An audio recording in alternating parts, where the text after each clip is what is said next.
Keceplosan. Aksi demo kemarin sempat viral karena ada emak-emak yang sangat berani maju paling depan melawan polisi.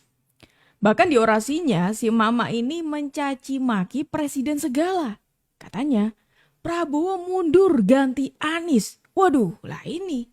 Awalnya sih keren ya, tapi waktu dia nyebut Anies, semua mencium bau busuk di sini. Ini orang provokator ternyata. Lagi dan lagi, Hendro Priyono, mantan kepala BIN, mencurigai bahwa ada pihak kalah pilpres dan cukong-cukong koruptornya yang menggerakkan kerusuhan ini. Ada yang mengail di air keruh. Ini demonstrasi, saya ingin anak-anak kita, bro, memahami ini. Kalau toh berhasil merubah sesuatu, ini akan memakan anak-anaknya sendiri. Karena kalau revolusi itu pasti korbannya anak-anaknya sendiri. Dan yang akan nunggangin itu orang yang tidak ikut apa-apa. Ini namanya mengayal di air keruh. Sekarang gini, waktu almarhum korban kita meninggal, kalau yang datang polisi sama Brimob oke lah. Tapi ada orang yang datang, dia apa hubungannya ya? Politisi.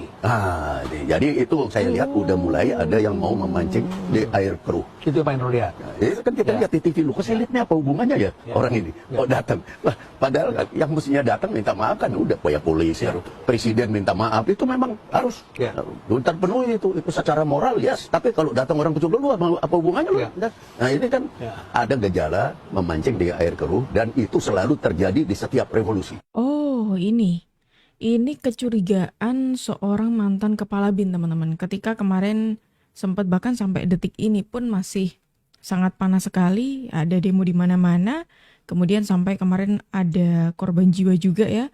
Terus yang kemudian ini dicuriga adalah pertama ketika ada aksi demo. Ada emak-emak yang tiba-tiba dia menyuarakan dengan lantang bahwa dia ingin presiden diganti saja dengan Pak Anies. Kemudian dari insiden kemarin seperti yang dikatakan oleh Pak Hendro Priyono tadi, kok ini terkesan mencurigakan sekali ya?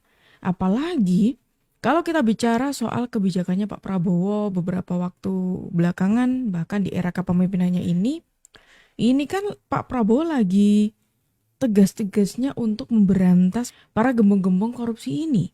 Salah satunya adalah foto yang tadi kalian lihat, foto yang ada di sebelahnya Pak Anies Baswedan, yaitu Pak Riza Khalid. Reza Khalid ini udah lama di Tengara ya, atau bahkan diyakini bukan sekedar Tengara. Inilah pemain mafia minyak di Indonesia ini. Tapi beberapa pemimpin nasional kita yang semula berjanji akan memberantas mafia itu tidak bisa menangkap Reza Khalid ini. Padahal katanya di situ kuncinya. Gitu. Godfather-nya katanya. Godfather-nya. Ya. Kejaksaan Agung berani menetapkan Reza Khalid sebagai tersangka dan Reza Khalid ini.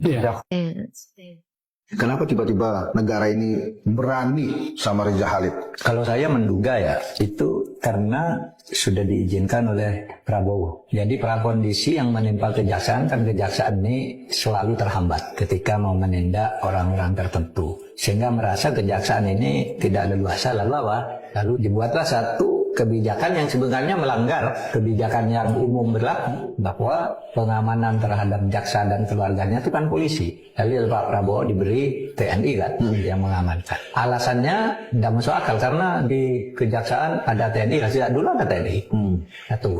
Lalu yang kedua, di undang-undang, dua undang-undang yang menyatakan itu, di undang-undang kejaksaan sendiri ya, disebutkan memang bahwa pengamanan jaksa dan keluarganya itu dilakukan oleh polisi. Boleh minta ke TNI atas permintaan polisi. Kalau polisi tidak sanggup, kejaksaan bisa minta ke polisi agar dimintakan. Kalau ini langsung antar kejaksaan dan TNI kan tidak boleh. Tapi kalau ditempuh kebijakan dengan sebuah perpres boleh. Ya sudah, kita lihat perkembangannya. Nah, lalu orang mulai menafsirkan, ini mungkin dorongan Prabowo agar kejaksaan tidak takut. Seperti halnya yang sudah dikatakan, kejaksaan jangan takut. Nah, itu dalam pandangannya gitu. Jadi dia pasti Reza Khalid ini sudah melewati beberapa pimpinan, selalu gagal. Nah sekarang, di mana kuncinya? Ketemu oleh Pak Prabowo. Tidak ada yang berani. Nah karena ada yang berani, lalu ya dibuatlah jaksa itu disunting untuk berani.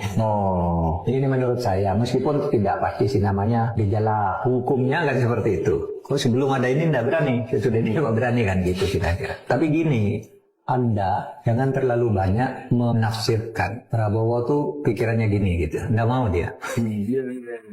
Oke, ini teman-teman yang barusan dibongkar oleh Prof. Mahfud MD ketika seorang gembong koruptor seorang ini itu susah banget waktu itu ditangkap dan baru menemukan titik terangnya, alias dia pada akhirnya bisa ditindak itu di eranya Pak Prabowo Subianto. Lantas apa hubungannya nih ketika tadi kita bicara soal Pak Anies Baswedan, soal kecurigaan dari mantan kepala BIN Pak Indro Priyono, soal oknum yang sedang memancing di air keruh. Terus kemudian kok tiba-tiba ada Riza Khalid. Apa hubungannya nih?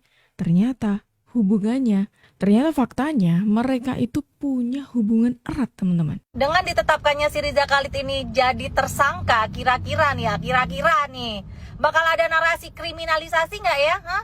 Soalnya kan kemarin ada capres yang kampanye pakai jet pribadinya si ini, iya kan?